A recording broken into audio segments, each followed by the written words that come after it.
Hi, my name is Lisa Sadhu.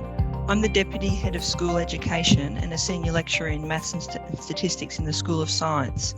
I'll be the moderator of today's science panel. And on behalf of the School of Science, I'd like to welcome all of you to the panel today. I'm speaking from my home in Canberra, which is located in Ngunnawal land. I also acknowledge the traditional owners of the lands upon which each audience member is located. Just a couple of items of housekeeping before we get started. I'd ask that you please place all of your questions in the Q&A box so that they can either be answered in written form or we can answer them live.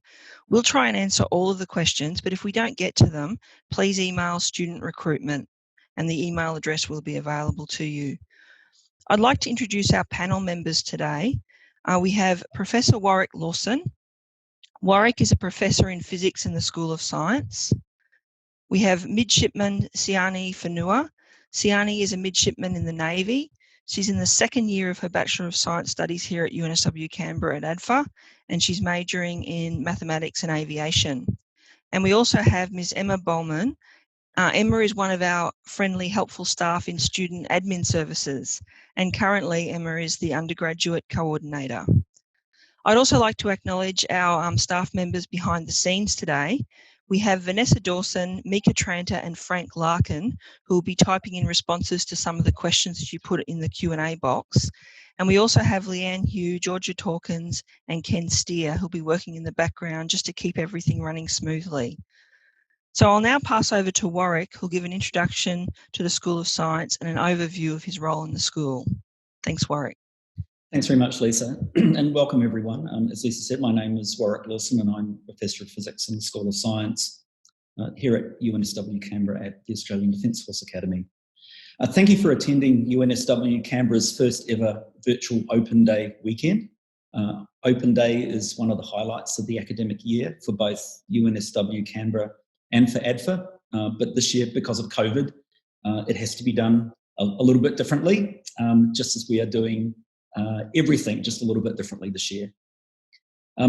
Despite the challenges of 2020 that we are all experiencing, you are all very welcome here this afternoon. And I'm pleased to report that as we get underway, we have around about 50 attendees. And I suspect many of those attending are actually family groups. And so the number of people online is probably all under 200 already. So, as Lisa has explained, the session this afternoon is intended as a live Q&A to answer questions you may have about studying science at UNSW Canberra. I hope those attending today have had a chance to view my presentation about the school and about the Bachelor of Science degree that I recorded earlier in the week and has been online now for a few days. UNSW Canberra offers 7 majors in the BSc, with 5 offered by the School of Science and 2 offered by the School of Engineering and Information Technology with support from science. Those majors are aviation, chemistry, computer science, geography, mathematics, oceanography and physics. We also offer the geography major into the Bachelor of Arts degree, and if you are interested in arts as an option, then I recommend you also view the presentation from the School of Humanities and Social Sciences. And so for now, I'd like to just hand back over to Lisa to introduce our next speaker. Thank you. Thank you, Warwick. Siani will now give an overview of her experience at UNSW Canberra so far. Thanks, Lisa. Hi, everyone. So like Lisa said, I'm in my second year of ADFA, studying a Bachelor of Science majoring in Maths and Aviation. So I joined the Navy straight out of school and spent my year before ADFA completing New Entry Officers course, or NEOC, at HMAS Creswell. After completing NEOC, I then spent time at HMAS Albatross and on board HMAS Melbourne. I originally started ADFA in a Bachelor of Science majoring in Physics and Aviation, however, switched halfway through this year, which has been good. The typical day for us looks like reveille in the morning. So we all have a roll call. We then go to 2 hours of joint military education and training, or JMET. And then from 10 to 6, any time between then is our university time. So at the moment we're running online classes, but before COVID, we would head across to the university to complete our classes in person. Thanks, Lisa. All right, thank you very much, Siani. I'll now hand over to Emma, who will give an introduction and an overview of her role at UNSW Canberra. Thanks, Lisa. So, as mentioned, I'm the undergraduate coordinator at Student Administrative Services at UNSW Canberra. You'll mainly actually hear us referred to as SAS. So the SAS team looks after the administrative processes for students from when they begin to think about submitting an application for admission to the university all the way through to their graduation, and hopefully when they wish to return for further study with us. So we provide students with advice and assistance to ensure successful progression through their degree. This can include advice regarding structuring your degree, assistance with enrolment, and your university timetable. So essentially we say that if you're in doubt of who to contact, you can contact us and we can usually assist you or put you in touch with the relevant service. So I am very excited to be here today and to answer any questions you may have. Thank you. Well, that's great, Emma, because the first question is to you. Yeah. So one of the audience members has asked, what's the ATAR requirement for the Bachelor of Science? So the ATAR requirement for the Bachelor of Science is 75. It's worthwhile also noting, of course, that it is a two-step application process. Students will need to apply through Defence Force recruiting to join the ADF, as well as apply through the University Admission Centre for entry to the Bachelor of Science degree. So you do undertake these applications concurrently. However, we recommend that you commence the Defence Force recruiting process as soon as possible, as it can take up to 12 to 18 months to conclude. Thanks very much, Emma. And I think this, leading on to what you've just said, another question has come up. If you study maths beyond the admission requirements, do you get credit for it? So could you just tell us a little bit about the ATAR bonus points? Yeah, of course. So there are essentially 3 different schemes for adjustment factors, also referred to as bonus points. The first one I'll speak on is HSC Plus. This rewards strong performance in relevant subjects in Year 11 and 12 that relate to the Bachelor of Science degree. So this is actually automatically calculated when you apply to the University Admission Centre, UAC, so a separate application is not required. While we're speaking about adjustment factors, I'll talk through the other 2. We also have the Elite Athletes, Performers and Leaders program. Points for this are awarded for demonstrated commitment and excellence in these fields. This is actually a separate application that you will need to lodge directly with UNSW. And off the top of my head, I believe the deadline for that is in November. So we do recommend that you submit those applications at the same time as you're submitting your application to the University Admission Centre. Finally, there is also the Access Scheme. So this is for there's potential for points to be allocated if you had disadvantage during Year 11 and Year 12. So there's 7 different categories of disadvantage.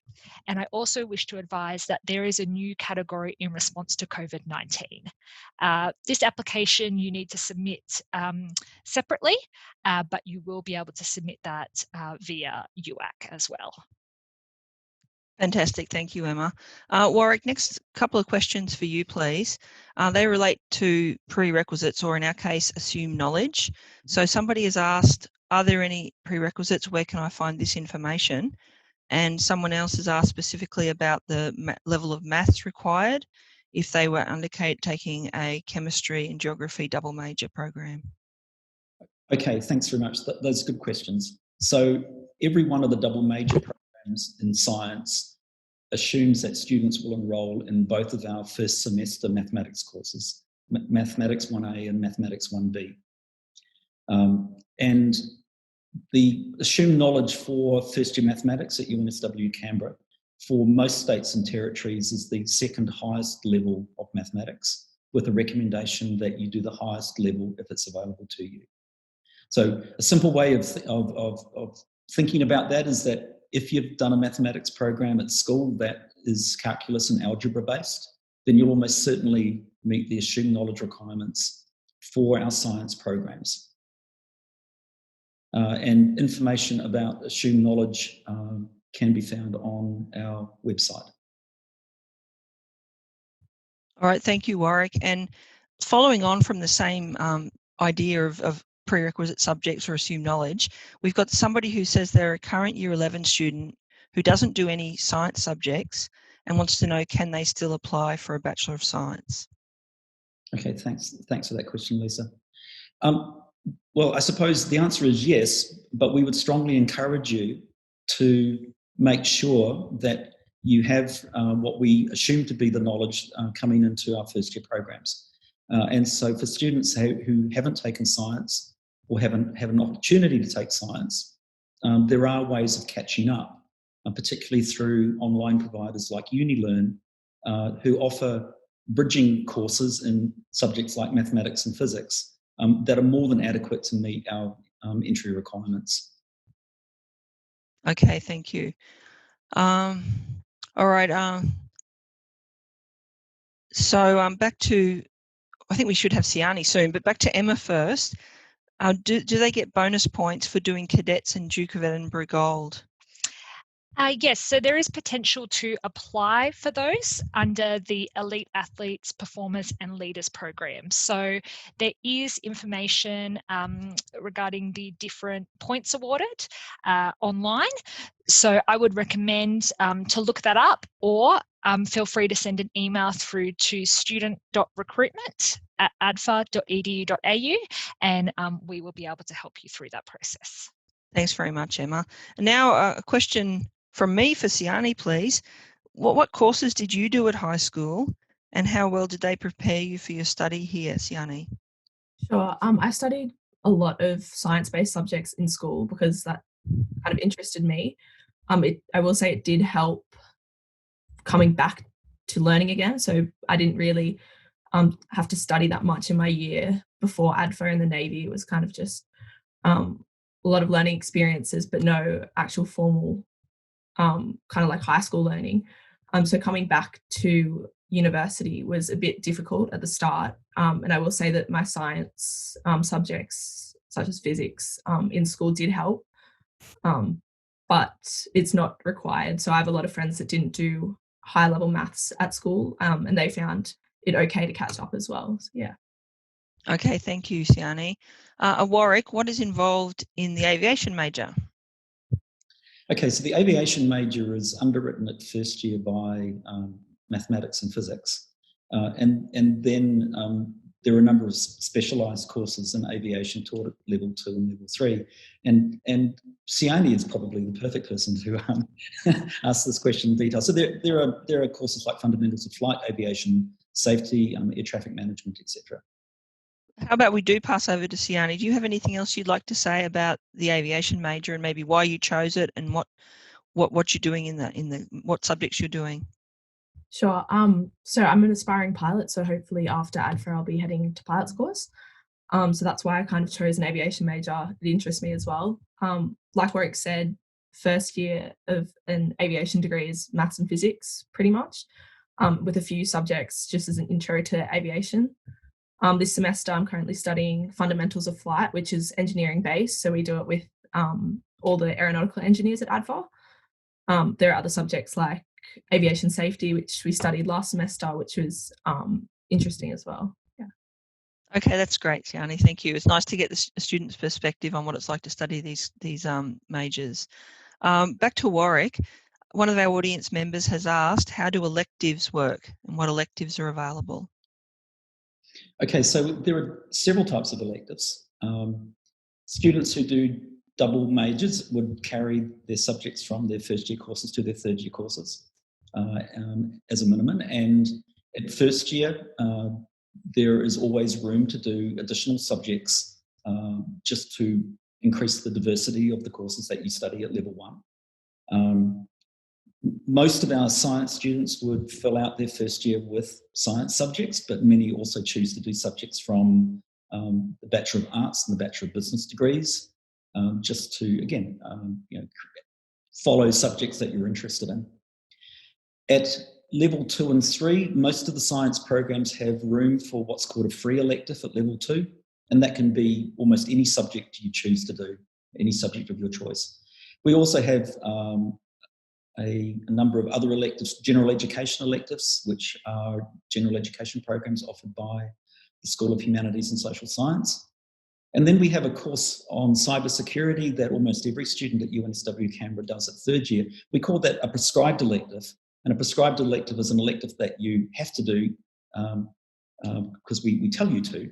And that's because we think that all of our graduates need to have an understanding of modern cybersecurity issues, given that that's such a significant threat to not only the broader Australian community, but certainly the defence community.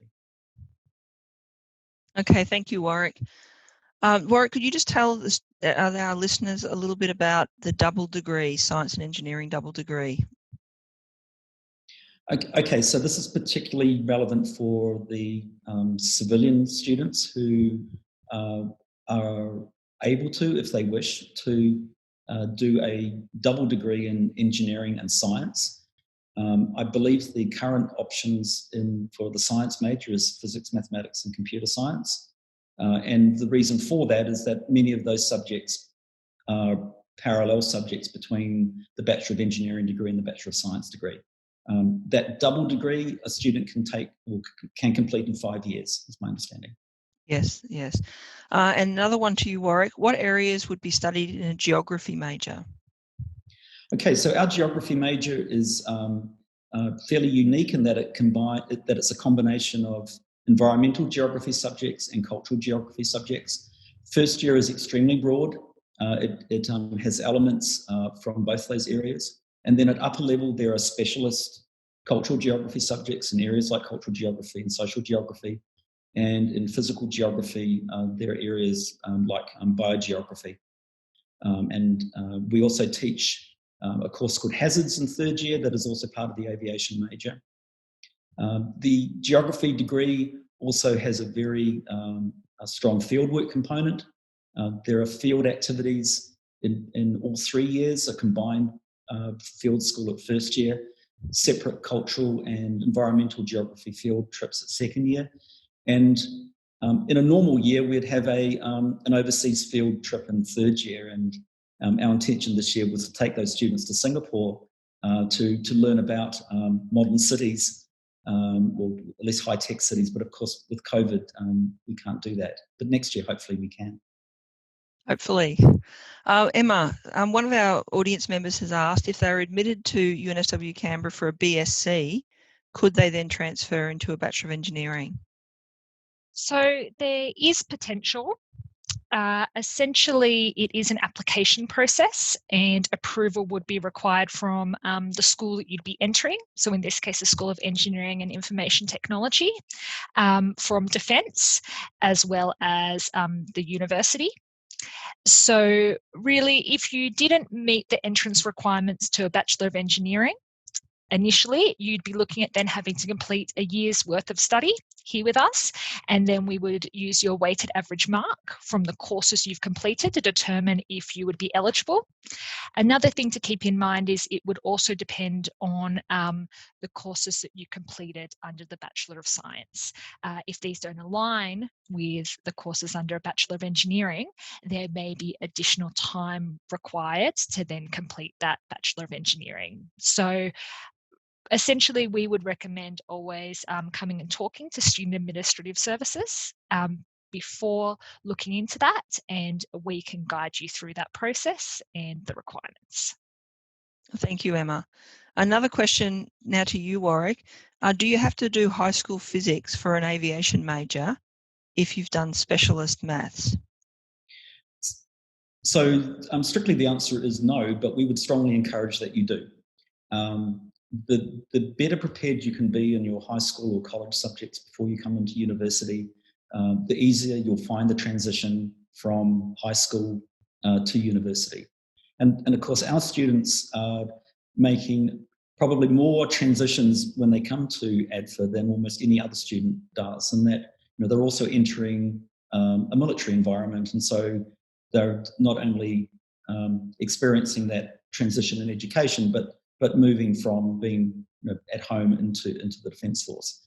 And so in order to make that transition as easy as possible, we would just strongly encourage that you are as well prepared with your assumed knowledge as possible. And so that's why we would recommend that students do the highest level of mathematics they can, And if you're wanting to come into a physics-based subject, be that physics or aviation, or even for those of you who are thinking about doing engineering and Bachelor of Technology subjects, you will just be better prepared for first year university by having done physics at school.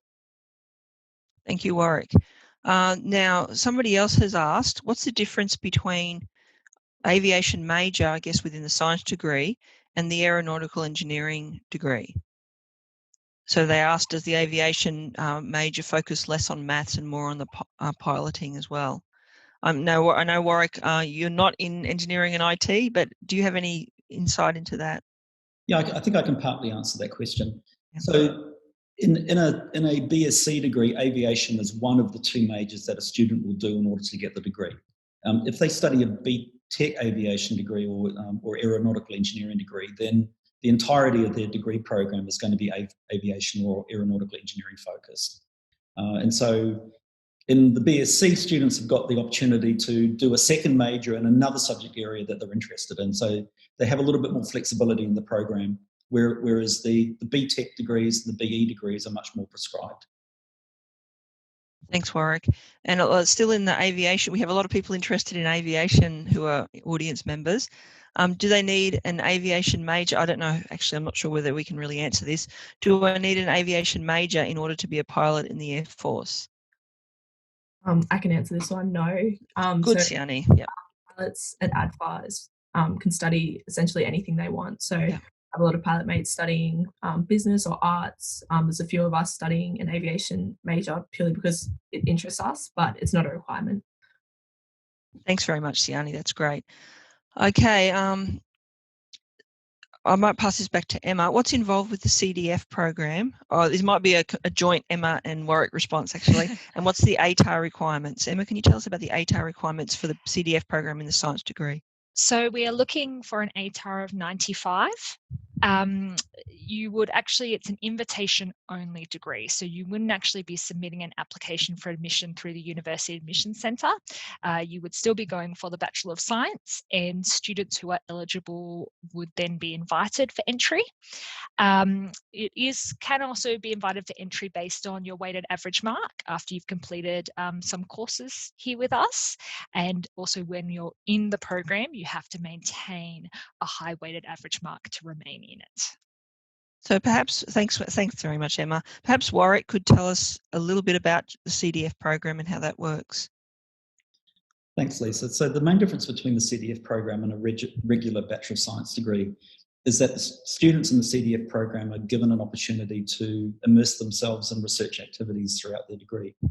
And so they will work with academics in the School of Science, in laboratories and elsewhere, doing research projects. And the reason why we expect such a high sort of level of academic performance in the regular coursework is that our normal entry standards into research degrees is very high. And so in order to get really good value for money out of the CDF program, we're looking for students that are at HD average. Okay, thanks, Warwick. We've had somebody else who's asked, if we don't get the ATAR score, will we still be able to join the CDF program? So Emma, if you don't meet the cutoff, but you get a high weighted average mark, can you still get into the CDF program? Correct. So as Warwick mentioned, we're looking for probably a high distinction average. So if you are high achieving in your studies here with us, you will receive an invitation. Okay, thank you. All right, for a double degree in science and engineering, can you still do it if you're planning to go through the ADF? So Emma? Unfortunately, no. So our double degrees are only for civilian, non-defence students. So if you are looking at joining the ADF and studying with us as a trainee officer, you just be looking at undertaking a singular degree, say either in Bachelor of Science or Bachelor of Engineering. Okay, thanks very much. All right, now we've got a question for Siani. What's the lifestyle for students in a Bachelor of Science? What do you normally do in a day? So perhaps you can elaborate. You've already given us a basic overview, Siani. Maybe you can give us a little bit more detail. Maybe pre and during COVID, I suppose. Yeah, so like I mentioned before COVID, we'd head across to the university in the morning for our in-person classes. And then anytime that you're not doing like face-to-face classes, you're probably either back in your room or at the mess or something. I will say science students are slightly busier than my arts and business friends, but I guess that also depends on how much work you put in. So I know for arts and business, they focus a lot on pre-readings or readings that they have to do alongside their face-to-face learning. For us, it's a bit more, we could probably cover a lot more in the actual lecture and then have to go back and do problem sets or something like that. Yeah. Okay, and then what happens? So you said that your lecture classes are mostly from 10 to 6 on most days. Yeah. What happens after that then, Siani? So the afternoon or whenever you finish class is pretty much yours. So that's when a lot of sport training occurs. So I'm in the AFL club, so we train on Mondays and Thursdays. But pretty much you can just go to the mess, you can go out for dinner, or probably study, but yeah. Okay, thank you. All right, next question. I guess this is perhaps more for Emma. Can I do a Bachelor of Business and then apply for a Bachelor of Science as a postgraduate? And how do I go about doing that? So essentially, as it currently stands for the School of Science, we don't have any postgraduate degrees. There is potential to study postgraduate level after you've completed your bachelor's degree, but of course if you're entering a career with the ADF, it will be subject to whether or not you have the time to do that just yet. So I would recommend, if you're thinking of that at some point, to be contacting education area of your department, and also touching base with UNSW regarding the entry pathways and the process of applying. Okay, thanks, Emma. Emma, we'll stick with you for just a moment, please. Another question is, are there any prerequisites or assumed knowledge, I suppose, for civilian students who are studying double degrees other than English, maths methods, and physics or chemistry? So again, for the double degree, we're looking at the assumed knowledge for both science and engineering. So we are looking at mathematics and physics. So I would refer to what Warwick mentioned earlier regarding the assumed knowledge that is required. If you haven't completed those subjects in your secondary schooling, to potentially consider undertaking some preparatory programs. There are ones offered via UniLearn. Okay, thanks, Emma. Thank you. Also to you, Emma, how difficult is it to get accepted as a civilian student? So it depends which degrees you're looking at. Say if we're still speaking on the double degree, given that the Bachelor of Science is only available to civilian students if they're undertaking a double degree, we are looking for an ATAR of 92. Okay, thank you. All right, this is probably just a personal opinion. Which of the 3 services in the Australian Defence Force do you think has the best opportunities for science graduates? Well, we've got one Navy student here, so I'm not sure whether you'll be able to get a completely unbiased view, but do you have any views you'd like to pass on, Siani? It just depends. I'd say that choice of service is probably more, if science is what you're looking at. I know that for the Navy, I have friends that are maritime warfare officers that want to become MET, so they study Bachelor of Science majoring in oceanography, so that they can use that for their job. But a lot of, for example, my job won't necessarily be based on my degree. Okay, so you already have a job lined up for when you finish, do you, Siani? Yeah, so Navy and Air Force come in knowing what their job will be after graduating ADFA. Yeah. Army students come in as a general service officer, so they then have to go to RMC, and they get allocated a corps based on their performance at RMC. Okay, sure. And I suppose for the Army then, some of them will go into jobs that use a science degree more than others, I suppose. Yeah, definitely. So some study engineering here to then go to RMC and then come back for their final year of engineering. Yeah, okay, good. All right. Maybe you might know this as well, Siani. I'm not sure whether this is something that the university side can really answer. Will we be getting a higher rank upon graduation if we're in the CDF program? That's no. No. Everyone graduates as the same ranks. Yeah. Yeah, okay, thank you. This is for you as well, Siani. Is it single rooms? So can you tell us a little bit about your accommodation here at UNSW Canberra? Yeah, for sure. So it is single room, but then we share a bathroom, laundry, and shower with 3 other people. So there's 4 people to a half section. But yeah, learning now online, everyone just does the lectures in their room. So, yeah. Okay, thank you. All right, Emma, does UNSW Canberra support, sorry, the question's just moved, does it support cross-institutional study for such degrees available? So for the Bachelor of Science, we probably wouldn't really be looking into students doing cross-institutional study. We really offer everything you need in terms of the majors underneath the degree. Usually cross-institutional study is just utilised in circumstances where a student may need to catch up on units of credit, but we do offer support for them to do that without cross-institutional study. Okay, thank you.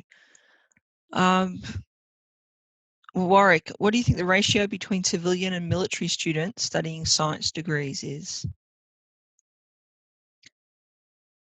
Okay, so the only civilian students we have studying in science are those who are doing the double degrees, so the double engineering science degree. Yeah. So that means we've got something like 10 to 15, perhaps 20 per year, who will do some subjects that are joint between the science and engineering programs, such as chemistry and physics. Yeah, so we have very few students who do the double degree at this stage.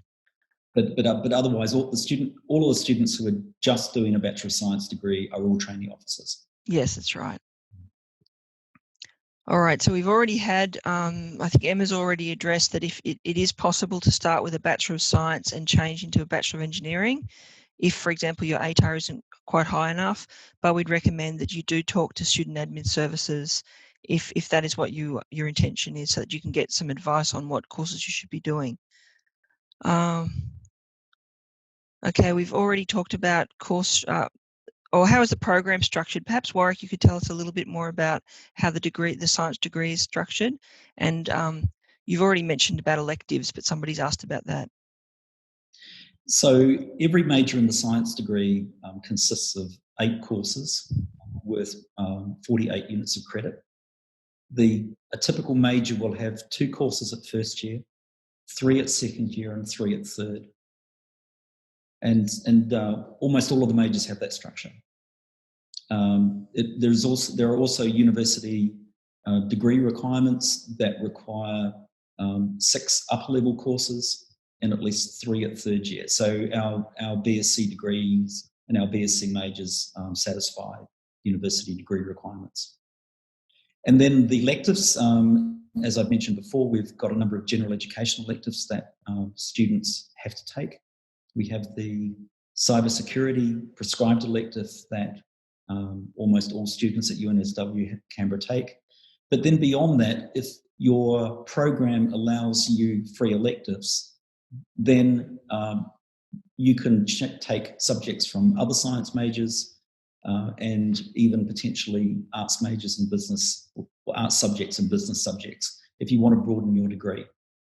So we find about 2/3 of the science students do fully science courses, but about 1/3 will pick up some elective courses out of arts and business. And it's really it's a matter of following your interests. If you like doing science, physics and mathematics, but really enjoyed history at school, then there's an opportunity for you to pick up 1 or 2 history courses as part of your science major.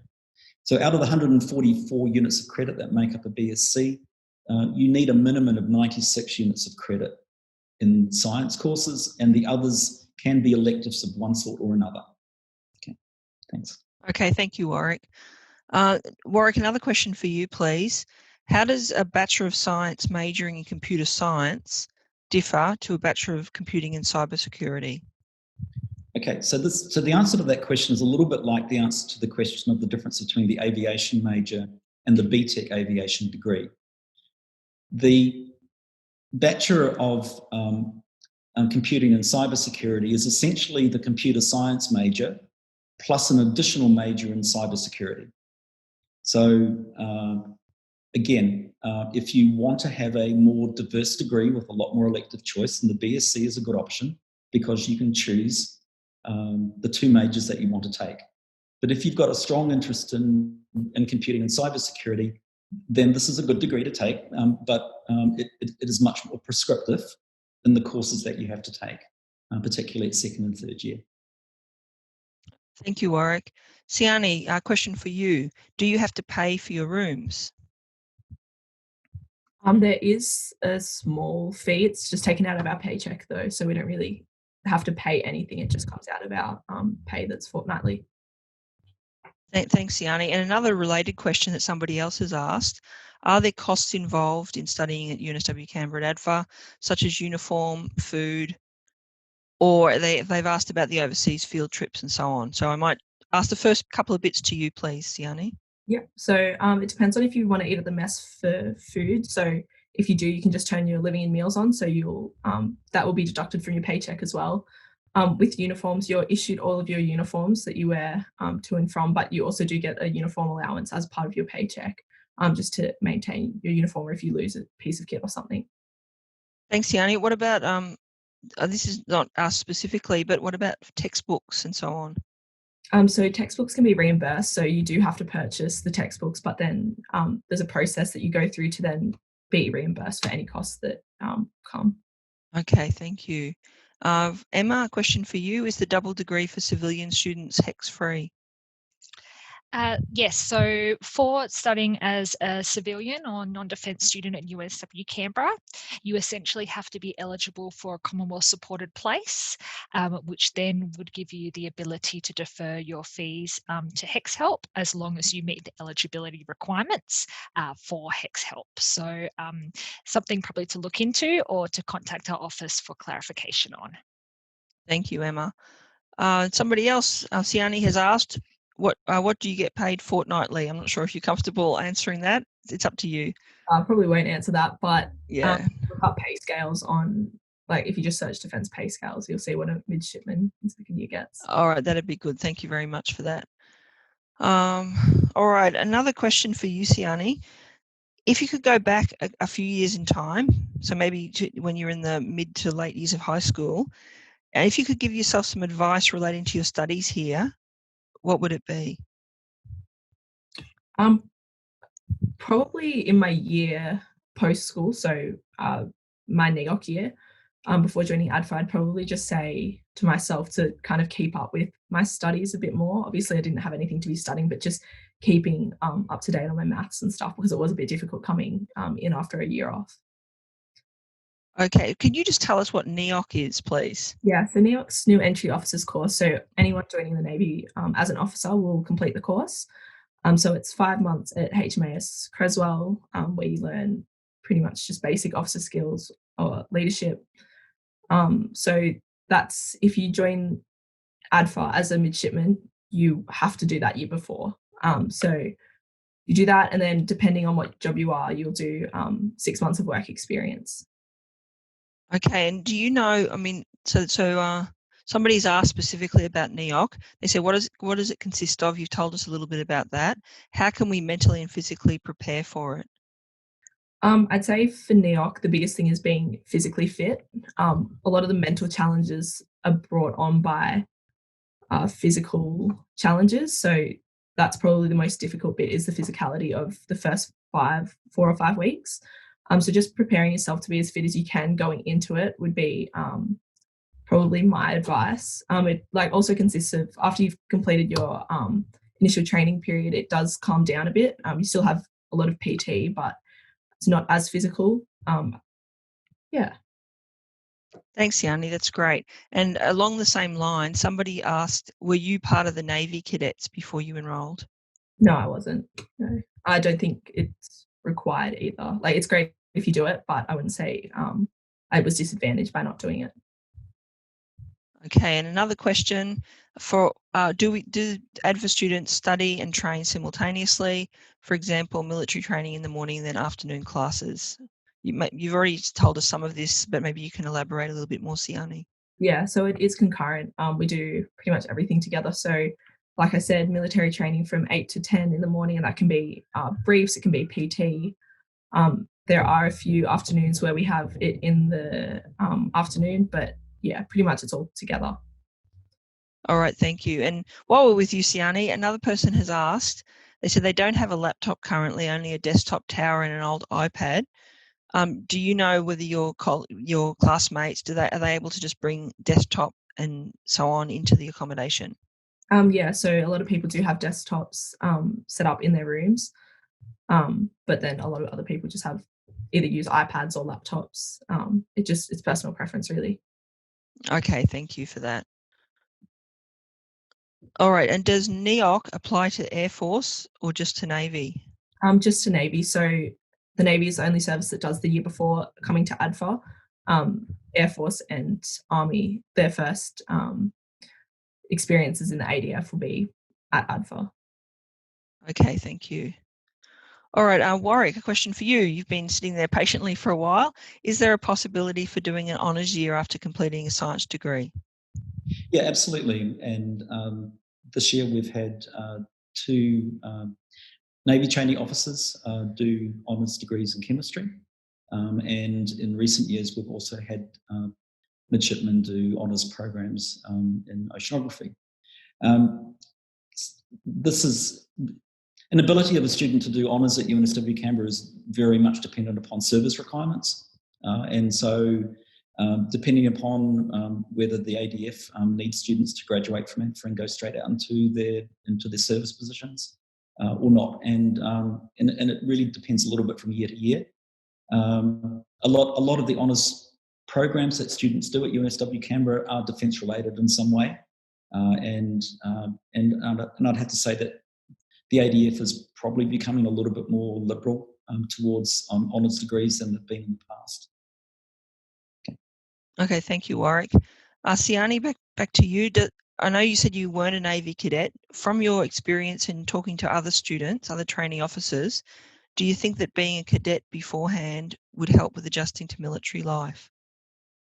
I think it's not necessary. I'm sure it might help a little bit, but you are taught everything you need to know in either your ITP period or your YOFT. So everything's kind of taught to you at the same rate, whether you have experience in it or not. Thanks, Siani. Can you just tell them what YOFT stands for? Year one familiarization training. So Okay. it's a period of 3 to 4 weeks initially, like as soon as you come to ADFA in first year. That's straight what you go into. So there's no university training in that. It's purely military training just to get you familiarized to the military lifestyle. Okay, and somebody has asked, Siani, do you have to go through YOFT as well as NEOC? Yeah. Or is this not required? So you do both? Yeah, so everyone who comes to ADFA will do YOFT as well, even if you have done NEOC before, just to make sure that everyone's kind of on the same level and that you get those experiences, making those bonds with people that you'll be living with. Okay, thank you. Emma, somebody has asked how many students are accepted every year to the science degree? I wouldn't know the exact numbers on science. Generally, we have about, so on campus, we approximately have about 1,000 TOs. So we're probably looking at about 300 accepted each year. So I'd say if you're looking at an average, there might be maybe up to 100 that would go into science. I don't know if Warwick, you know, off the top of your head? I think we graduate around about 70 to 80 science graduates every year. So yes, your number is about right. Yeah. All right, thank you, Warwick and Emma. All right, well, other questions are just coming up in the Q&A box. Warwick, could you please tell us about some of the opportunities for students to do research during their science degree, in addition to the honours degree you've already talked about and the CDF? Yeah, thanks, Lisa. So as I'm sure everyone's aware, UNSW Canberra is a part of the University of New South Wales, which is a group of 8 university. And all of those universities are research-intensive universities. So it's very much part of a contemporary bachelor degree to give our undergraduate students a research experience. And so in many of the majors, and ones that I can think of, geography, physics and oceanography, we have upper level courses that are very much research focused. And for many of those majors, particularly in physics, there's an opportunity to get into research labs to do final year projects. And even in many of the other subjects, we've got courses that are strongly research focused. So areas like topics in mathematics, the lecturers that teach those subjects are exposing the students to contemporary research issues. And we think this is important for graduating really high quality graduates who are very well aware of something about the state of the art in the area that they're graduating in. Thank you, Warwick. And another question for you, Warwick, while you're on a roll there. Do you need to know anything about coding to do a computer science major within the BSc? I think the answer to that is no, but I can't. I was looking at that question and wondering what languages are currently part of the computer science major, and unfortunately I can't answer that question directly. Yeah, thank you.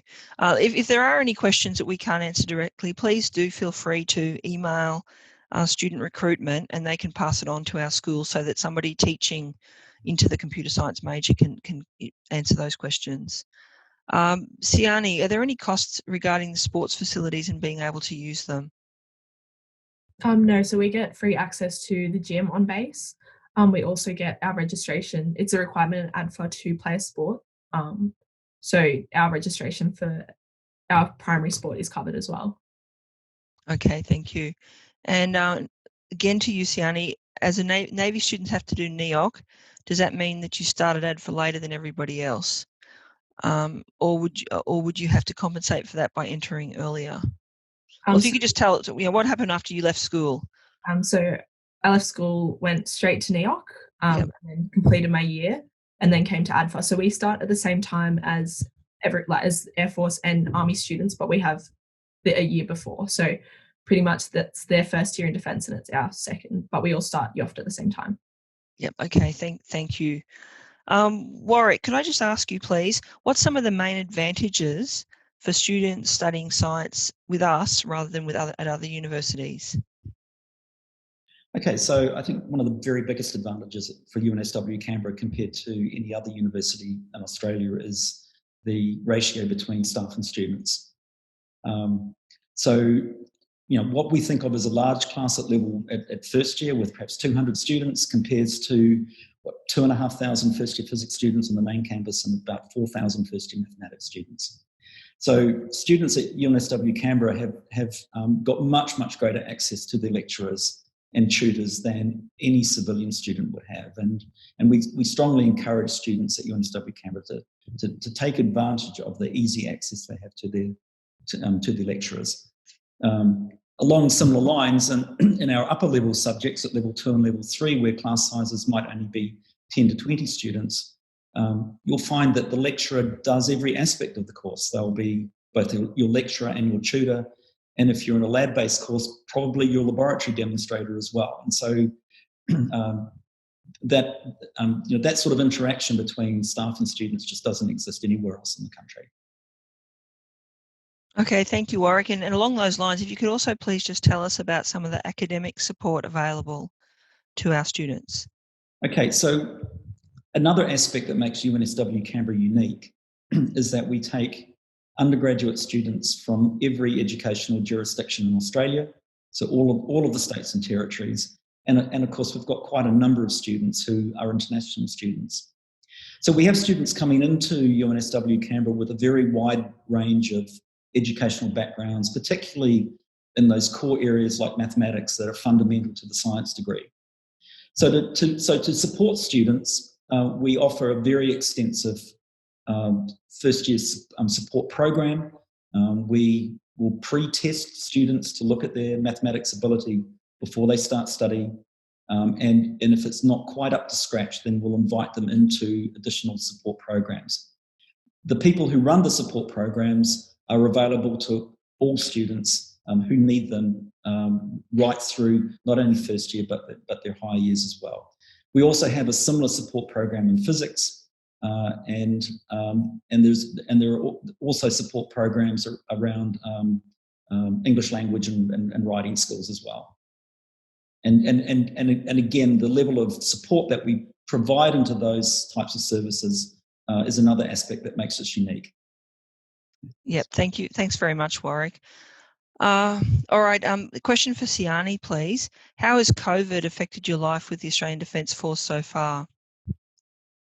So obviously the university's moved online, so we're doing online lectures, which is a little bit different.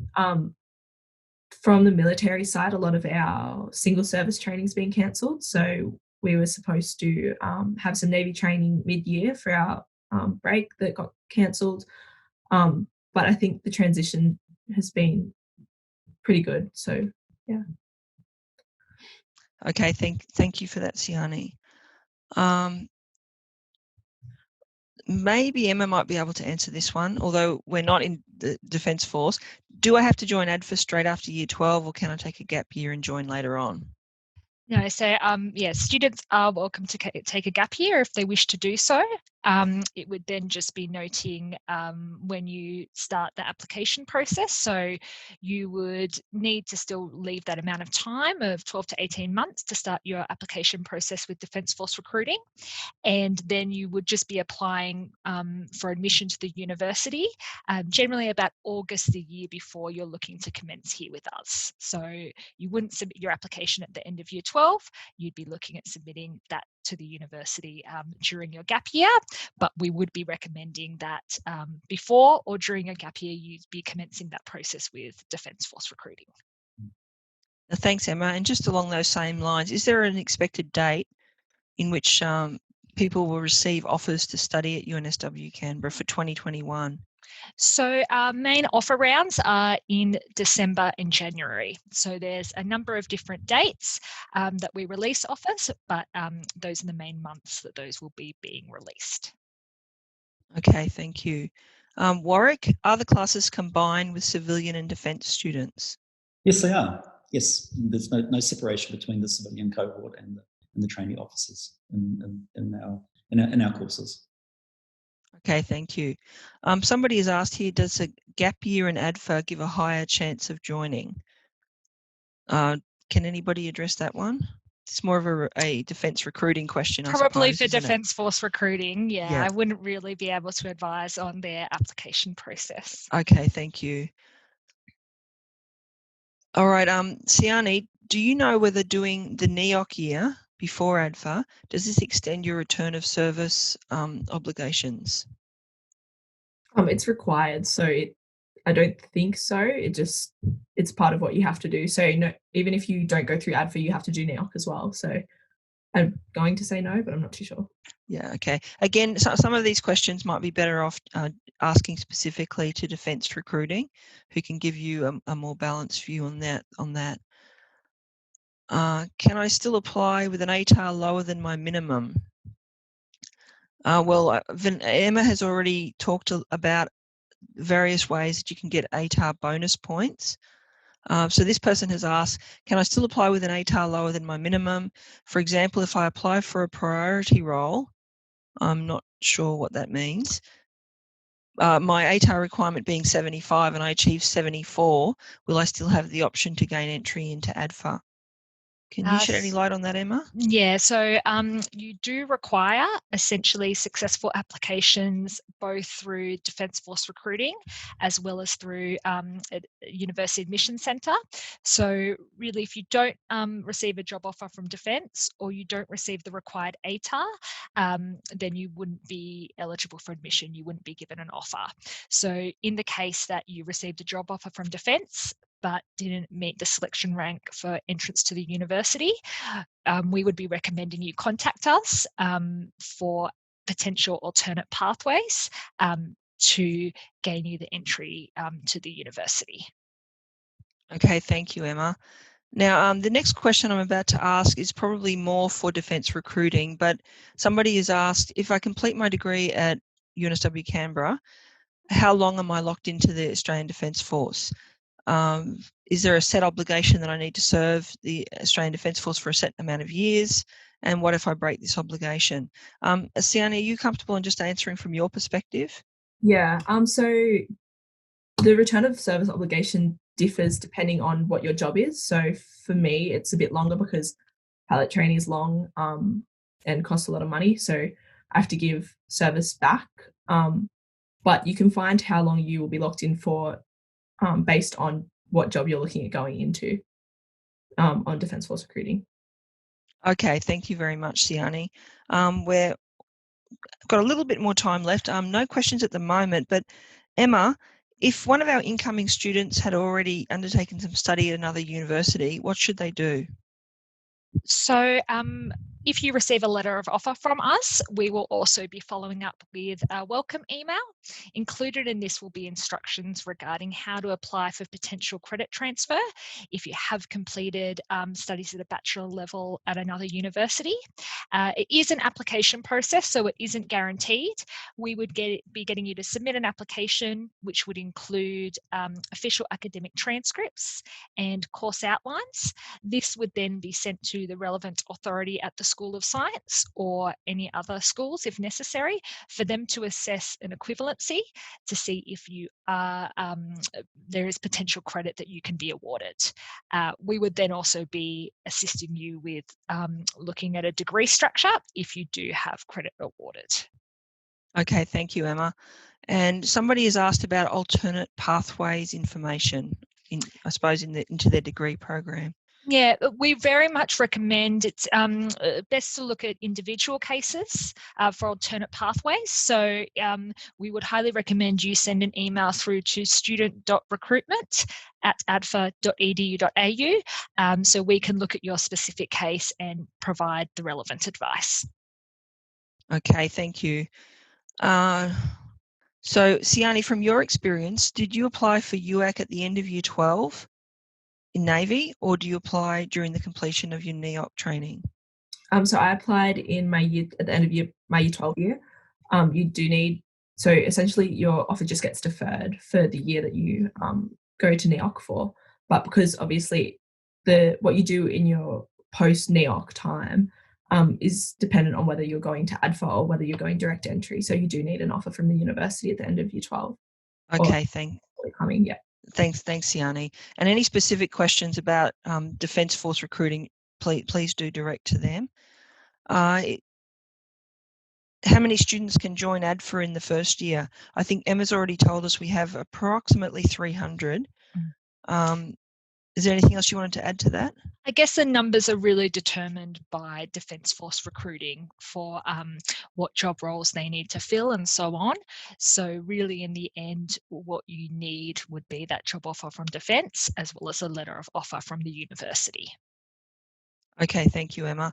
A couple more quick questions because we need to actually finish off. Siani, oops, the question just disappeared. All right, over to Warwick then, please. Warwick, could you just tell us a little bit about what's covered in the first year of physics, and would this prepare for aviation in the second year?